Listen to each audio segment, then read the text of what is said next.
Ikasyam na kabanata.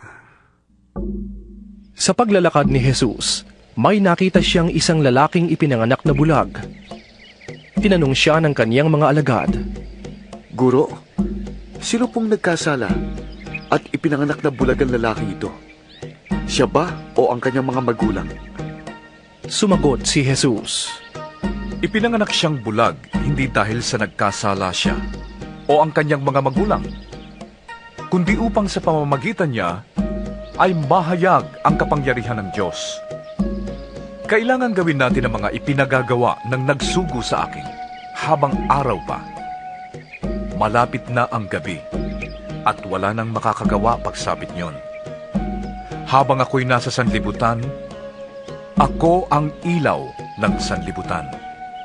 Pagkasabi nito, dumura si Jesus sa lupa at gumawa ng putik.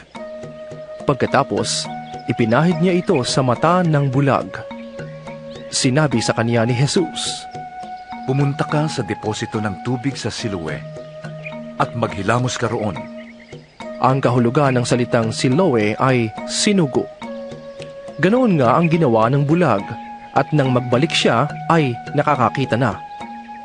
Sinabi ng mga kapitbahay niya at ng mga nakakita sa kanya noong siya'y namamalimos pa, Hindi ba yan ang pulubing bulag? Sumagot ang ilan. Yan nga! Sabi naman ng iba, Hindi! Kamukha lang! kaya't nagsalita ang dating bulag. Ako nga yun! Eh, papaano kang nakakita? Tanong nila. Sumagot siya, Ang lalaking tinatawag na Jesus ay gumawa ng putik at itinapal yon sa aking mata. Pagkatapos, sinabi niya sa akin, Pumunta ka sa Siloe at maghilamos.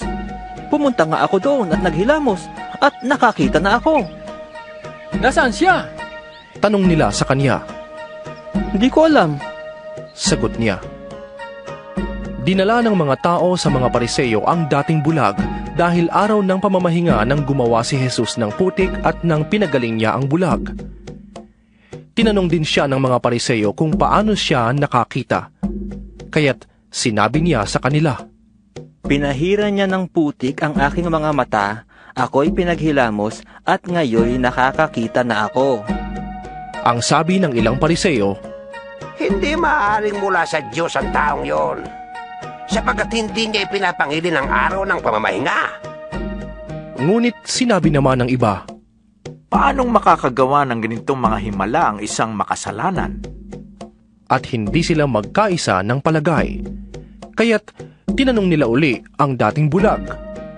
At ikaw, ano naman ang masasabi mo tungkol sa kanya?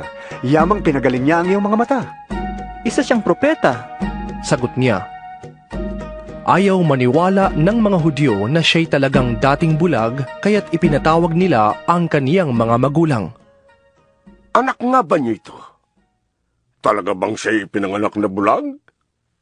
Bakit nakakakita na siya ngayon? Tanong nila. Sumagot ang kaniyang mga magulang.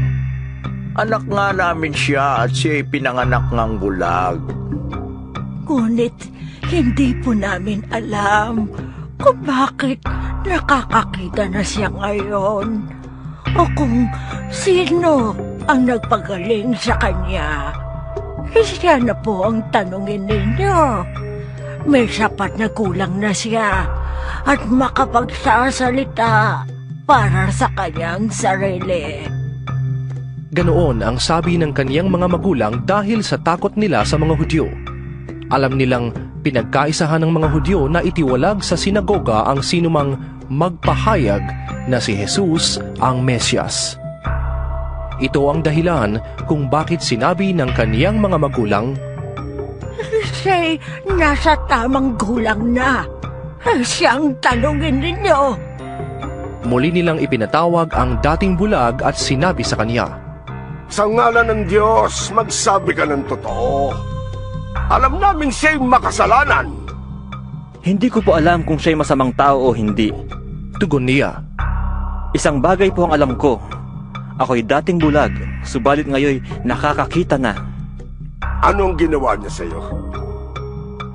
Paano niyang pinagaling ang iyong mga mata? Tanong nila.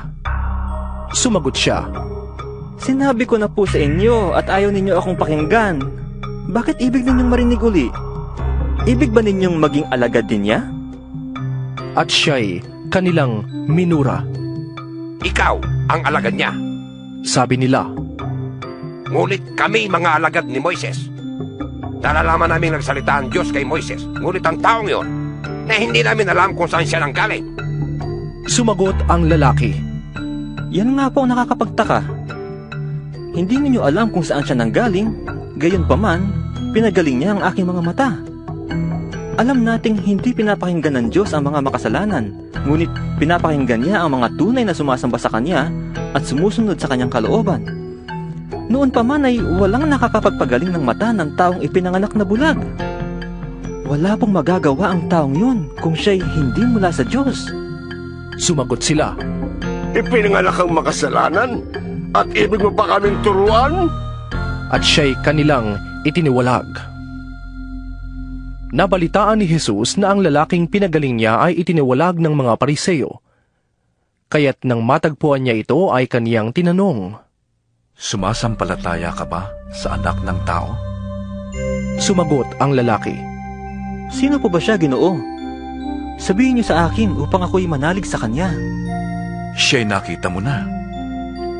Siya ang kausap mo ngayon. Wika ni Jesus. Sumasampalataya po ako, Panginoon. Sabi ng lalaki. At sinamba niya si Jesus.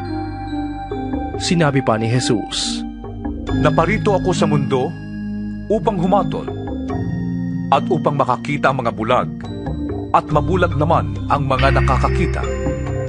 Narinig ito ng ilang Pariseyong naroon at siya'y kanilang tinanong, Ibig mo bang sabihin, bulag kami?